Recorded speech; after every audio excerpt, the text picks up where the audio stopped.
Bonjour et bienvenue dans Détour de magie. Aujourd'hui, on a le plaisir de recevoir Laurent Beretta. Bonjour Salut. Laurent. Pour ceux qui ne te connaissent pas encore, tu es notamment conférencier pour les entreprises et aussi magicien pour les entreprises du luxe plus spécifiquement. Exact. Une première question, ce qui me vient à l'idée, c'est comment t'es venu le souhait de t'orienter plus vers les entreprises pour la magie? D'accord, très bonne question, merci. Alors, c'est assez simple. Moi, j'ai fait des études de finance à Boston. J'ai eu cette chance de partir aux États-Unis pour voilà, finir mes études. Hmm. Quand je suis arrivé à Boston, j'ai bien sûr évidemment choisi cette fac parce que je savais qu'il y avait un super magasin de magie sur la côte Est qui était Hinckley's Magic Factory. Donc, je suis d'abord devenu client et puis un jour, je me suis mis à travailler pour eux. J'ai eu un visa de travail, j'ai bossé chez eux. Et la force des choses a fait que j'avais beaucoup de magiciens professionnels qui venaient dans le magasin, notamment Jeff McBride, David Williamson, Des grands noms. des grands noms. Et ces mecs-là venaient pour faire des conventions d'entreprise. J'ai dit, mais qu'est-ce qu'ils font exactement? Ils me disaient, bah là, on vient, il y a une convention pour la Bank of America ou une convention pour, je sais pas, Abercrombie ou des choses comme ça. Et nous, on fait des présentations, on fait de la magie lors de la convention ou alors pour le comité exécutif à la fin de la soirée. Je dis, en fait, voilà, il y a un vrai business de magie en entreprise. Et à l'époque, dans les années 90, là, c'était 92-93, je crois, quand j'étais là-bas, quelques bouquins de magie corporate ont commencé à sortir sur le marché américain. Et je me suis dit, vu que la France aura 10 ou 15 ans de retard comme d'habitude, je, je pense que ce serait pour moi un métier d'avenir que de faire de la magie en entreprise. Et donc là, j'ai posé pas mal de questions à ces mecs-là. Il y a un autre magicien qui s'appelle Joel Bauer, qui ne faisait que de l'entreprise et de l'animation sur des salons professionnels, Hmm. qui avait écrit un bouquin, Corporate Magic, ou The Business of Magic, je ne sais plus exactement comment il s'appelait. Et lui m'a dit très tôt, si tu veux tu veux avoir un bon business qui tourne et faire de l'argent entre guillemets avec ce que tu fais en entreprise, il m'avait dit éloigne-toi des magiciens, c'est le premier conseil, et nourris-toi de bouquins de psychologie, de PNL, il faut que tu comprennes le comportement humain pour après aussi en parler dans tes conférences ou dans ta magie en entreprise. Et quand j'ai fait mon mémoire de maîtrise, que j'ai fini mon MBA, mon mémoire de maîtrise, c'était la magie au service de l'entreprise, ou comment la magie peut être un vecteur de communication pour positionner un service, un produit, une personnalité, ou comment la magie peut t'aider à véhiculer un message de façon à ce que le message soit retenu. Ça, D'accord. c'était mon mémoire de maîtrise. Et voilà, tout est venu de mon expérience aux US et de me dire, bah voilà, je suis en école de business, ça serait bien que je puisse allier les deux. Et puis le déclic s'est fait en rencontrant des gens, quoi. Et pour quelles entreprises tu as pu travailler, si tu as 2-3 noms à donner, par exemple? En ce moment où Même dans ta carrière, dans... j'ai envie de te dire, beaucoup d'entreprises du CAC 40 en France. Ouais. Donc, ça va de ENGIE en passant par Orange, Société Générale, BNP, le groupe LVMH. Voilà, beaucoup le groupe LVMH, puisque moi, j'ai commencé à bosser dans le milieu du luxe dans les années 2000. J'ai commencé grâce à Damien Bertrand, qui avait monté l'agence Joseph à l'époque. Mhm. Damien avait comme premier client Hermès, Ok. et a fait ce qu'il appelle la magie communicante, donc avec des tours custom et avec des tours qui utilisaient les produits de la maison. Et moi, j'ai commencé à faire mes premières armes chez lui. Et ensuite, quand j'ai gagné le Grand Prix de magie de Monaco en 2004, j'ai rencontré Stéphane Leschen à Monaco. Il était là-bas. Et il m'a dit, moi, je bosse pour Vuitton et je fais des soirées à l'international. Est-ce que tu voudrais intégrer l'équipe? Et là, on a commencé à faire une magie custom pour Vuitton, notamment. Et là, je suis entré aussi en joaillerie chez eux, les montres. Et là, j'ai vraiment créé une magie qui était autour de cette marque-là. On a fait l'ouverture du magasin sur les Champs-Élysées. Et j'ai fait toutes les ouvertures et réouvertures de magasins. Ils étaient en expansion internationale à l'époque. Et c'est là où j'ai fait mes armes dans le monde du luxe, en travaillant pour cette marque spécifique-là. Donc c'est une des entreprises pour laquelle je bosse dans le monde du luxe. Il y en a plein d'autres. Mais c'est là où j'ai commencé à comprendre aussi ce que c'était que l'expérience client. Parce que eux, ils étaient très à cheval sur le parcours client. Qu'est-ce qu'un parcours client? Comment nos clients perçoivent qui on est, ce qu'on fait, comment on va organiser la soirée et les expériences qu'ils vont vivre pour qu'ils vivent quelque chose d'inoubliable. Et c'est là aussi où peut-être inconsciemment, j'ai commencé à m'intéresser à ce que c'était que la perception d'un client, en plus de la perception qu'il a d'un effet de magie, mais de la perception qu'il a de la marque et de ce que la marque fait pour lui ou pour elle. Et quel genre d'effets tu présentais? Tu dis que tu concevais des effets pour ces Ouais, marques-là, pour les ouais, cérémonies d'ouverture, etc. bien sûr. Quel genre, est-ce que tu as un exemple d'effet, par exemple, ou un... Qu'est-ce que tu présentais aux clients dans ces moments-là? Alors, par exemple, en joaillerie, ils avaient créé un collier Mhm. avec des choses qui s'accrochaient dessus, qui s'appelaient comme des Lucky Charms, on appelle ça des petits porte-bonheur. Et j'avais fait un effet où je montrais le collier, je l'enfermais dans un mouchoir ou un foulard de la marque, et après je prenais tous les petits charms, tous les petits pendentifs séparément, et je les ai tous disparaître d'un seul coup. Et quand la personne ouvrait le foulard dans lequel il y avait le collier, tous les C'est charms chouette. s'étaient attachés dessus, en fait, si tu veux. Et là, je faisais vivre la spécificité du collier qui était d'être personnalisable avec les choses que tu voulais, toi, accrocher dessus, en fait. Ah oui, chouette. Je pars toujours du produit, de ce qu'il est, pour essayer de le faire vivre et de montrer ce qu'il fait ou ce qui leur permettrait de montrer ou même de devenir. Je pense que c'est assez important quand tu fais de la magie corporate et de la magie avec des produits, notamment des biens et des services. C'est pas seulement mettre en avant le produit ou le service, c'est mettre en avant ce que le client va ressentir ou devenir en utilisant le produit. Et tu penses justement, là, tu parles du client. Pour l'entreprise, qu'est-ce que ça leur apporte, la magie, de faire appel à un magicien pour promouvoir leurs produits, par exemple? Il crée une expérience, il crée un impact émotionnel parce que la magie va forcément engager le client dans une expérience qui va créer des émotions, si la magie elle est bonne ou elle est bien faite. Et le fait de faire vivre une émotion à un client, c'est ce qui est le plus important pour une entreprise parce que l'émotion, elle va impacter la mémoire à long terme. Donc ça, c'est un des aspects que je développe dans ma conférence quand je parle d'expérience client. L'importance de l'émotion dans l'expérience client, c'est que plus l'émotion est forte et agréable, ou forte et désagréable, plus elle va avoir un impact sur les mémoires à long terme du client.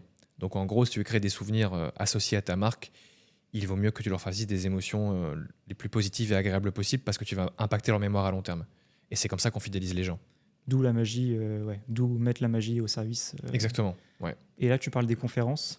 Est-ce que tu peux nous en dire un peu plus? Parce que donc là, on a parlé du luxe, Ouais. de comment tu utilisais la magie pour le domaine du luxe. Est-ce que tu peux nous parler maintenant des conférences que tu organises, des séminaires d'entreprise que tu fais? Bien sûr. Alors moi, j'organise rien, c'est eux qui me font venir. C'est ça. Ils me font venir pour que je parle de ce sujet qui est un sujet stratégique en entreprise. C'est le sujet de l'expérience client. Donc, il y a un sujet assez vaste, mais depuis une quinzaine d'années, les entreprises sont passées d'une entreprise de produits et de services, où on mettait en avant la qualité du produit, du service et la satisfaction client, à ce qu'on appelle l'économie de l'expérience. Le, les entreprises ne se focalisent plus simplement sur le produit en lui-même et sur le service en lui-même.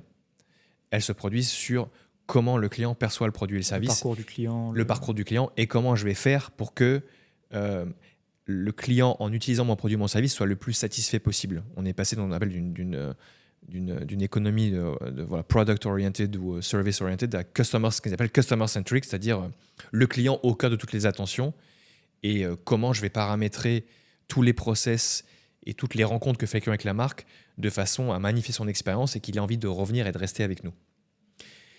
Moi, je suis tombé là-dedans un peu par hasard parce que j'ai commencé à faire des conférences il y a une quinzaine d'années, en 2007-2008. Et là, je parlais plus de performance. Pour moi, la magie, c'est une performance artistique. C'est une performance qui requiert des compétences techniques et qui requiert un entraînement. Et donc, on m'a plus fait venir dans les premiers moments où j'ai fait des conférences pour parler de comment toi, tu définirais la performance, comment tu concrétises une vision à titre personnel.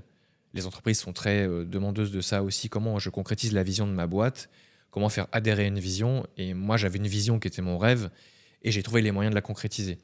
Et donc, j'ai commencé à parler de mon parcours et de ce que je faisais et quels ont été les obstacles, comment j'ai réussi à aller de quelque chose qui était juste une envie avec un positionnement spécifique à le vivre et à le faire vivre réellement, si tu veux. Ça, c'était mes premières interventions. Et au fur et à mesure, cette conférence sur la performance, je l'ai fait dévier sur la perception et la performance. Comment, en percevant certaines choses de nous ou des autres, on arrive à paramétrer notre performance. Et ça, naturellement, c'est venu enrichir un discours sur la vente. Vendre un produit ou un service, c'est comment je fais percevoir le produit ou le service au client et comment, en modifiant les perceptions d'un client et l'expérience qu'il a avec moi, j'arrive à rentrer dans une performance commerciale. Ça, c'était la deuxième étape dans les conférences. Et un jour, on m'a demandé d'intervenir dans le cadre de l'Association française de la relation client, où on m'a dit, nous, on va parler d'émotion, on va parler de créer un effet waouh pour notre client, pour vraiment le mettre au cœur de toutes les attentions, le client au cœur, comment on va magnifier son expérience en lui faisant ressentir des choses plus fortes que la moyenne. Et là, ils m'ont demandé d'intervenir, donc de modifier mon discours qui était plus commercial et l'orienter plus expérience client. Et là, je me suis dit, oulala, je vais être face à des grosses boîtes et face à des clients potentiels. Et je me suis dit, avant d'y aller et avant de leur dire oui, j'ai été faire quelques recherches sur c'est quoi l'émotion, pourquoi c'est important, qu'est-ce que ça fait dans la tête de quelqu'un et a fortiori d'un client. Et là j'ai repris un cursus de formation à l'ESSEC en neuromarketing. Je ne voulais pas parler de n'importe quoi, n'importe comment. Ouais. Tu t'es Et renseigné sur le sujet avant. ouais, je me suis vraiment renseigné sur le sujet et je voulais être pertinent.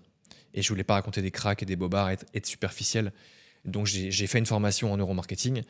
Et après, j'ai lu plusieurs bouquins de psychologie cognitive niveau licence pour avoir un discours qui était vraiment scientifiquement éprouvé et que je raconte pas de bobards sur l'intelligence émotionnelle, la puissance des émotions, l'importance des émotions dans les facteurs décisionnels, l'importance des émotions sur la mémorisation et sur la perception qu'a une personne de son environnement. Et est-ce que tu peux nous en dire un peu plus sur l'effet waouh, par exemple, sur qu'est-ce que quand une entreprise demande de parler de l'effet waouh, est-ce que tu as des axes de... Bien sûr. Alors après, si tu veux, moi j'ai été chercher dans des modèles émotionnels ou de cartographie émotionnelle de l'être humain quelles étaient les émotions les plus importantes pour un être humain et celles qui avaient le plus d'impact sur la mémoire à long terme notamment. Et j'ai recoupé plusieurs études et il y en a 3 qui sont ressorties vraiment comme étant les plus importantes dans l'expérience humaine. Ouais. Et je me suis dit, mais en fait, ces 3 émotions-là, est-ce qu'un tour de magie est capable de les créer ? Et si c'est le cas, ça serait intéressant que moi, j'aille les chercher encore plus dans la magie que je présente et que je vais paramétrer pour une entreprise ou pour une marque.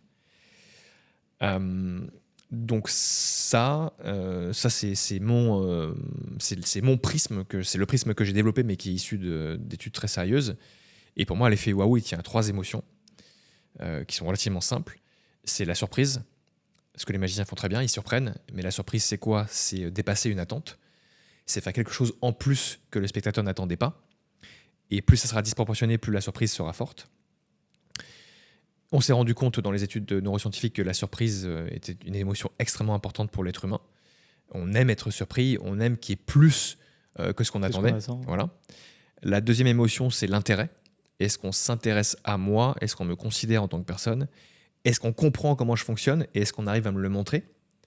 Donc je dis intérêt / empathie. Est-ce que je suis capable, dans ce que je fais, d'être intéressant et de m'intéresser à l'autre ? Est-ce qu'on fait attention à la personne, quoi ? Exactement. Et donc moi je me suis rendu compte, voilà, toutes les expériences de magie où tu parlais de concepts universels, où tu parlais d'histoires qui touchent les gens, ou que tu leur parlais eux dans leur vie quotidienne, c'était des choses qui les intéressaient, qui les marquaient et qui leur donnaient envie d'être avec toi. Donc je me suis dit oui, la magie, quand elle est bien faite, elle doit s'intéresser au point de vue du spectateur et raconter des choses qui vont dans son sens. Et pas simplement parler de nous et de nos effets et de montrer qu'on est le plus fort. Ça marche de moins en moins, de toute façon. Troisième émotion, c'est l'émotion de la joie. Et la joie, c'est pas je suis sympathique, je suis bienveillant, je suis souriant. L'émotion de la joie, c'est est-ce que ce que je suis en train de vivre, c'est fluide ? Est-ce que c'est agréable ? Et est-ce que je me laisse embarquer dans l'expérience sans me poser de questions ? Et je pense qu'un bon effet de magie, quand il est bien présenté, quand il est bien amené, même un numéro de manipulation, on se laisse embarquer par la fluidité du geste, on se laisse embarquer parce que tout à coup, on se dit, je me sens bien, ce que je vois est plaisant, esthétiquement ça me plaît, et en plus, la façon dont c'est fait me relaxe et me procure une sensation de confort. Ouais, et donc ces 3 points-là, effectivement, voilà. Et moi, je me suis rendu compte que dans n'importe quel type de performance que moi je trouvais intéressante ou de spectacle que je trouvais intéressant, ou après d'expérience client au sens large, et vous pourrez faire vous aussi l'expérience quand vous regarderez ce que vous aimez dans une marque, un produit, un service, un lieu ou avec une personne, vous vous rendrez compte que ces 3 émotions-là sont assez présentes. Est-ce que la personne, elle vous surprend ? Est-ce qu'elle fait des choses que vous n'attendez pas ? Est-ce qu'elle s'intéresse à vous ? Et est-ce qu'avec cette personne, la vie est plus ou moins facile ? Plus facile que moins facile, c'est mieux. C'est sûr. Et là, on a parlé du spectre. Tout à l'heure, je te demandais, les entreprises, qu'est-ce qu'elles ont comme intérêt à engager un magicien ? Donc là, tu nous as répondu. Et à l'inverse, qu'est-ce que toi, ça t'apporte ? Qu'est-ce que tu aimes faire ? Enfin, qu'est-ce que tu aimes dans ce métier ? Qu'est-ce que tu aimes dans cette façon de faire pour les entreprises ? Moi, ce que j'aime, c'est que c'est jamais la même chose. Ouais. Et que je crée en fonction de. Je crée en fonction du produit que je vais avoir entre les mains. Je crée en fonction des objets qu'on va me confier. Si c'est une marque de haute joaillerie, bah, c'est une nouvelle collection. Cette collection, elle a une histoire. Elle perpétue la tradition ou les traditions de la marque, ou elle est sur un territoire d'innovation pour la marque. Et moi, mon rôle, c'est de faire vivre ça, de donner forme à ça. Donc forcément, je suis obligé de créer des choses différentes à chaque fois. Alors, j'ai des grands basiques ou des choses que je recycle, entre guillemets. Oui. Mais j'aime bien ce challenge-là parce que moi, je me sens vivre et je me sens challenger intellectuellement pour faire ce type de création. Dans les conférences, c'est pareil. Dans les conférences, moi, j'ai des grands axes, j'ai des grandes idées que je défends et que j'amène dans chaque conférence qui sont les mêmes. Mais après, c'est comment je vais les amener et comment je vais faire en sorte qu'elles résonnent auprès des gens qui vont être face à moi dans la salle. Et surtout, ma conférence, elle est faite en fonction de ce que la direction, le management, il veut faire passer comme message, que lui, il va dire d'une certaine façon et que moi, je vais dire d'une autre façon, mais qui fera que le message y passera, qui sera renforcé. Et le milieu des conférenciers, pour moi, on n'y rentre pas pour faire de la magie, on y rentre pour faire réfléchir les gens. Moi, je ne suis pas juste quelqu'un qui vient faire de la magie en disant la magie procure des émotions, c'est cool, je veux faire de la magie.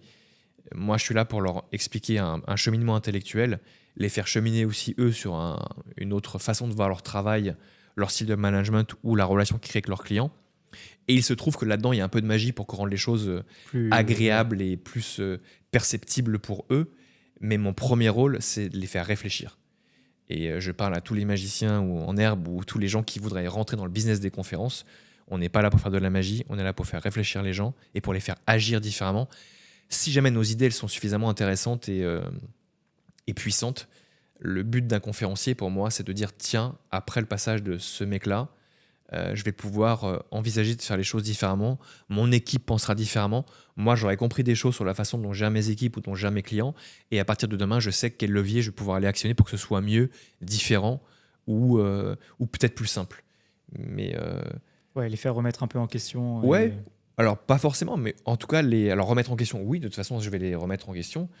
Je vais aussi leur montrer que ce qu'ils font à leur niveau, c'est aussi peut-être très bien et que maintenant, ils ont peut-être plus de façon objective de regarder ce qu'ils font et d'aller tirer sur des leviers qu'ils ne pensaient pas être actionnables aussi facilement, en gros.